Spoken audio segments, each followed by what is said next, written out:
in Brooklyn on May 3rd, and it's all about celebrating the life and contributions of Adam Yauch. Yes. And man, and that's an understatement. Somebody who I'm accountable and responsible to be able to tell the story of how he was able to, along with Adam Horowitz, Ad Rock, and Mike D, as well as Hurricane, Jam Master Jay, DMC, and Run-D.M.C, to be able to just usher Chuck D and Public Enemy into the Def Jam fold. You know, it was helpful also being the antithesis of the Beastie Boys to allow them to do what they had to do as they introduced rap music and hip hop as performance art across the rest of America. And for what Grandmaster Flash and Furious 5 and Curtis Blow and Houdini begat for Run-D.M.C. Run-D.M.C. begat the Beastie Boys, who really spread it out. And then the Beastie Boys took that same level of extension and extended their welcoming committee to Public Enemy. And MCA, through his transitions as a human being, always was true and honest as a friend to what we did as peers in hip hop and rap music, to being able to have mutual respect as human beings, which is a true essence of hip hop and rap music anyway, culture and language, is that it is a universal language that brings us all together. And no best was it epitomized by Run-D.M.C and the Beastie Boys and Public Enemy. Our first tour was with the Beastie Boys with Murphy's Law, the License to Ill tour, April 1st to April 15th, 1987. wow, I remember that. And being introduced musically when they was getting awards, and Beasties and Hurricane played Time Bomb, which was a brand new song that we had, and played it throughout their whole presentation on stage. That was the humble, dynamic beginnings. But it actually, just went to other places. And MCA was always very warm and really seriously, always contemplating what was the next hip-hop dedicated move that we should make, we can make together, we make separate. So I followed the blueprint of everything that BC's did, really, seeing MCA manifest into this human being that it was like almost like a George Harrison, type of moment. He really brought us all together. I remember seeing Q-Tip, Tribe Called Quest, De La Soul, Bismarcky, people that they admired artistically, and to make art statements as well as social statements to reform what was wrong. So yeah, so MCA was that brother, where even when we ran into each other, we might have not said a lot verbally, but we felt everything as a kin spirit, and that was special. That's amazing. I have a question here. It says you and LL. In fact, I was lucky enough to be at the Hall of Fame induction ceremony when you inducted the Beastie Boys into the Rock and Roll Hall of Fame. Why was it important to you to be there for that? Well, it was important for me to be there.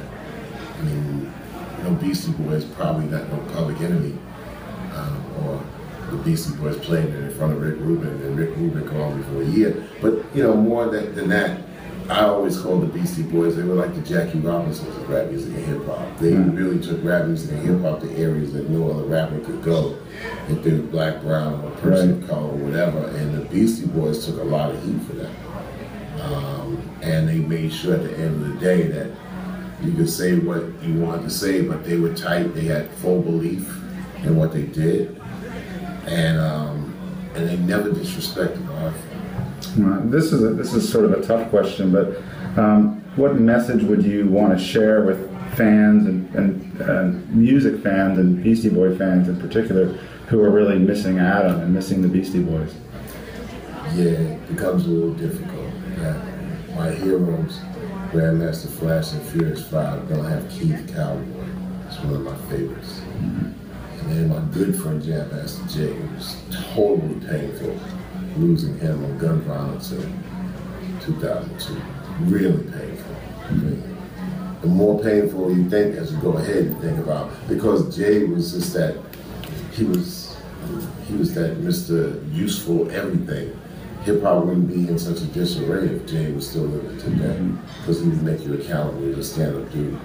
And then the loss of MCA was just like, boom, the third strike that, and we know that we all gotta go, but he had so much to do, and he was so sincere about his art, making a statement through rap music and hip hop, and making, you know, technological statements too.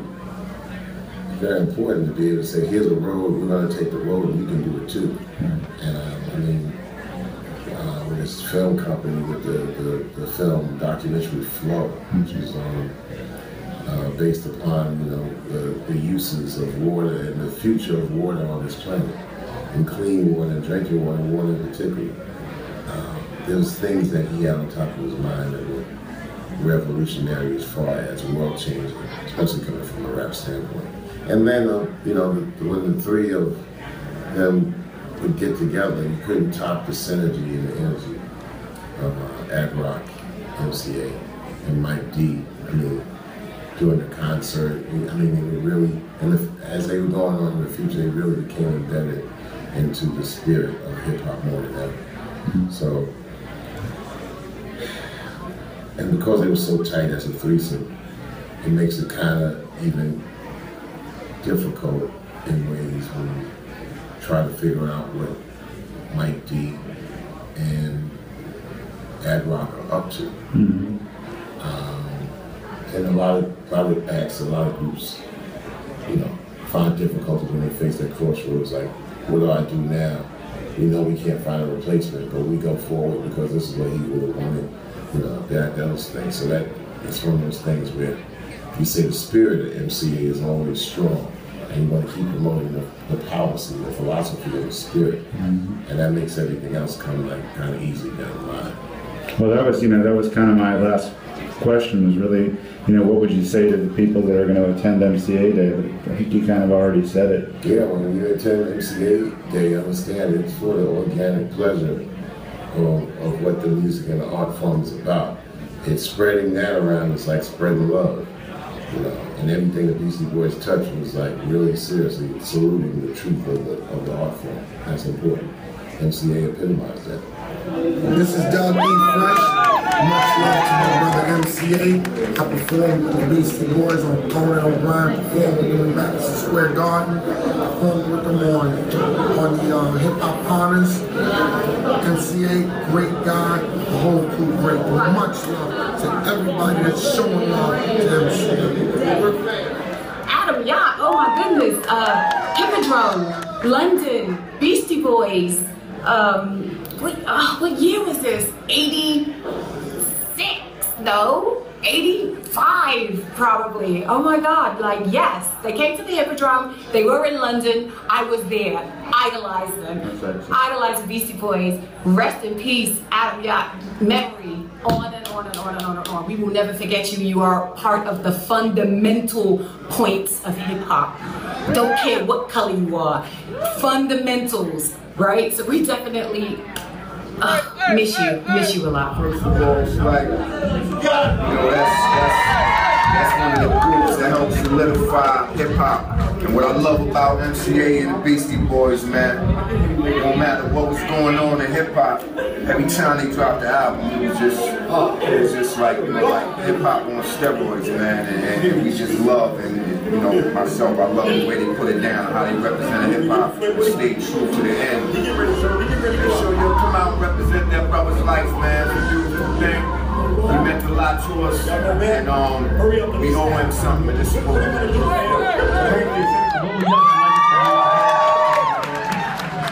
Look, first of all, without Adam and the other Adam and Mike, there would be no Eminem. There would be no attention paid to a white guy trying to rock the microphone. Don't get it twisted. I'm not talking about the showbiz hip-hop, because when I toured with Adam and now with Adam, we would sit for hours and talk about hip-hop before it was even on records. So don't get it twisted. These guys are official.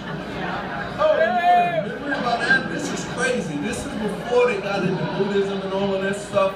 The first tour that we did, I remember the Beasties was on stage and they was taking the beers and they was throwing the beers everywhere. True story. And Yauch came running and he slipped. He went about 15 feet in the air and came down real hard. Bang! And we was on the side of the stage. We was like, oh my God, he gotta be dead. And he just popped up and kept on running. So when I think about Adam Yauch, you think of one of the greatest voices ever in hip-hop, and you think intensity.